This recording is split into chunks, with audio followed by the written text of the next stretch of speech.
Io sono qui senz'altro per esprimere solidarietà a Andrea. Noi sindaci siamo sulla graticola tutti i giorni e quello che è successo a Andrea potrebbe succedere a me, potrebbe succedere a tutti i nostri colleghi, nel senso che confido nella buona fede quando facciamo le cose e mi pare che l'atteggiamento della magistratura, con la quale non siamo assolutamente contro, ma sia un provvedimento che ha adottato perlomeno esagerato, perché vediamo tutti i giorni a Roma quello che succede nelle varie regioni, mi pare che ne abbiamo fatte di tutti i colori e mi pare che siano tutti ancora in giro. Forse noi sindaci siamo, non so, troppo deboli, troppo piccoli, diamo poco fastidio, non lo so, e probabilmente fanno anche presto a metterci in galera.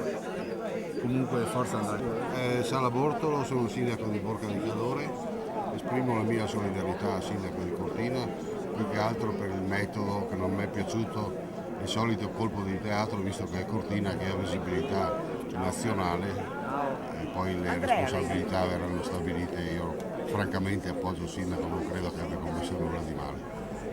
Sono il sindaco di Pieve di Cadore, sono venuta a titolo personale, non ho la fascia, però dal punto di vista umano desidero esprimere la solidarietà ad Andrea e alla sua famiglia ed essere soprattutto vicina a tutti i cortinesi, al paese di Cortina, che per noi resta sempre una grande perla ed è importante, un paese importante per tutto il Cadore, per quello che dà anche in termini di lavoro e di solidarietà umana. Siamo vicini veramente a tutto il paese.